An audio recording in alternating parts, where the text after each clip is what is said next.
Hey you, brasileiro, estuda inglês, já ouviu falar em algo chamado glottal stop?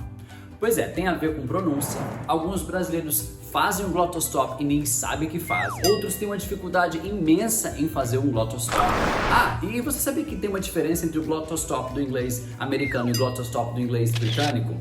Pois é, e aí, ficou curioso? So stay tuned. Welcome aboard, ladies and gentlemen. This is Teacher Rafa Moreira speaking. Now just sit back, relax, and enjoy the ride.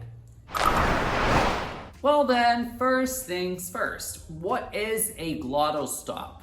Bom, gente, o que é um glottal stop? Quando a gente fala, quando a gente produz sons, a gente sempre emite ar, tá? Às vezes um pouco mais, às vezes um pouco menos. E o glottal stop nada mais é do que uma interrupção, uma pausa nessa emissão de ar. Eu digo para os meus alunos sempre, sabe quando você faz alguma coisa errada e alguém percebeu e você, ups, aí você diz, uh-oh. Pois é, essa pausa que a gente dá, né? Eu até uso essa técnica para a gente poder treinar o glottal stop em inglês.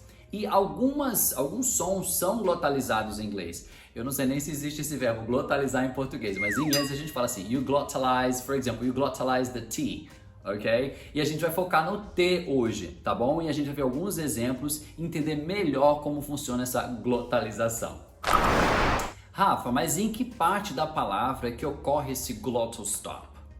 Bom, vamos ver alguns exemplos. Às vezes o glottal stop vai ocorrer no meio das palavras e às vezes ele vai ocorrer no final, tá? Então, como a gente vai trabalhar com a letra T, o som do T hoje, por exemplo, você já deve ter ouvido de algum professor, não fala mountain, fala mountain, mountain. Já ouviram isso? Ou então não fala curtain, fala curtain. E com o T no final. Por exemplo, não fala late, fala late, late. Não fala great, fala great. Né? Tenta eliminar o T do final, não precisa pronunciar o T. Então a gente viu aí exemplos em que o glottal stop acontece no meio da palavra e exemplos que o glottal stop acontece no final. A gente tem um probleminha com essa questão do final, porque muitas vezes os professores dizem assim, não pronuncia o T do final. Não é bem isso, tá? Porque a gente tem a palavra, por exemplo, se eu tirar o T do final, pode ser que o aluno pronuncie, ao invés de falar late, né? Aí ele vai falar lay, porque ele tirou o T do final. Não é essa a proposta, porque lay é um outro verbo. Por exemplo, the chicken lays an egg, né? A galinha põe um ovo. Então, lay é um outro verbo. E qual que é a diferença? Lay e lay. Quando o late, a gente vai usar o glottal stop e a gente faz essa pausa na emissão de ar. Veja, lay, lay e lay, o verbo, ok? Então existe essa diferença. A mesma coisa para a palavra great, ótimo. Se você disser great e aí você for usar o glottal stop, você precisa dar uma pausa e cortar o A mesmo. So, great, great. Porque se você só tirar o T, você vai falar gray, gray. E gray é a cor cinza, concordam? Então não é só não pronunciar o T, mas a gente precisa cortar, fazer a pausa da emissão de ar. E aí é por isso que a gente tem o glottal stop, tanto no meio quanto no final das palavras. Agora, será que existe uma diferença entre o glottal stop no inglês americano e o glottal stop no inglês britânico?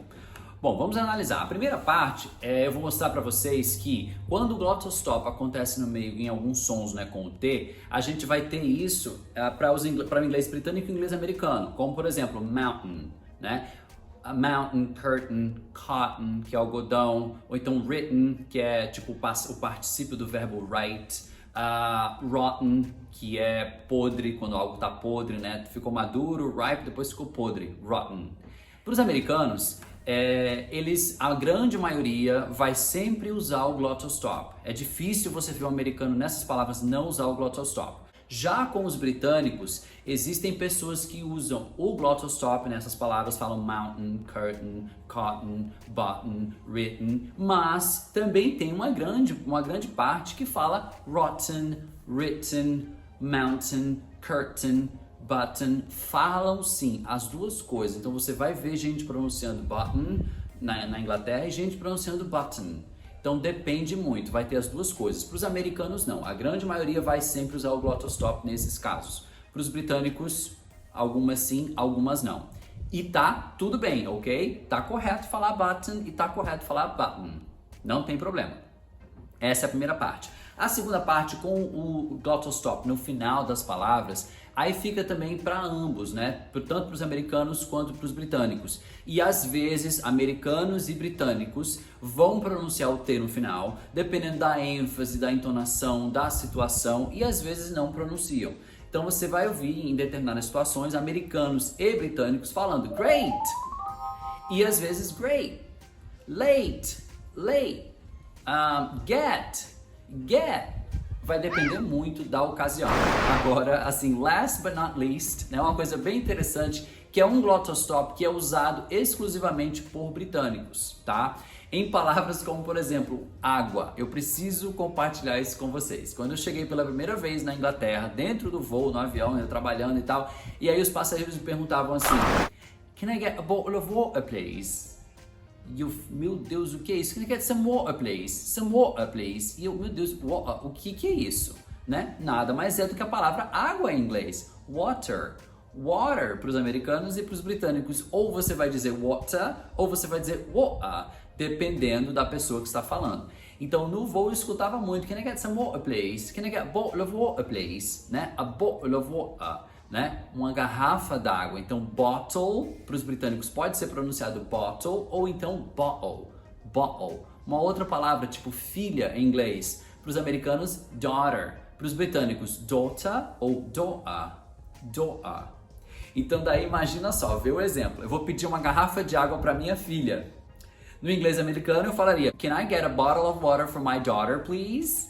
E para os britânicos, eu vou dizer algo como, primeiro, can I get a bottle of water for my daughter, please? Uma opção. E a outra opção, usando o glottal stop, seria can I get a bottle of water for my daughter, please? Então, é uma coisa bastante comum. Mas tem as duas formas, tá? Water e water. Para os americanos, water. Agora, Rafa, eu tenho que usar o glottal stop. Eu preciso glotalizar esse T sempre. Bom, gente, isso é uma discussão, porque tem professores que falam assim, não, você tem que falar isso. Por que eu não concordo com essa questão do você tem que? Porque pelo fato de já ter viajado bastante, eu já vi várias pessoas que falam inglês super bem, que são fluentes e que não usam o glottal stop. Então eu não acho que isso vai definir a sua pronúncia como excelente ou não tão boa porque você usa o glottal stop ou não. Nem vou entrar no mérito de dizer que está certo ou que está errado, porque a gente já viu que as duas coisas estão corretas. Você pode falar mountain e você pode falar mountain. E as duas formas estão corretas sim. Eu mesmo, às vezes uso o glottal stop, às vezes eu não uso na mesma palavra. Tem vezes que eu falo curtain, tem vezes que eu falo curtain. Depende da situação. E isso não está errado. E nem por isso meu inglês é melhor ou pior, porque eu uso o glottal stop ou não.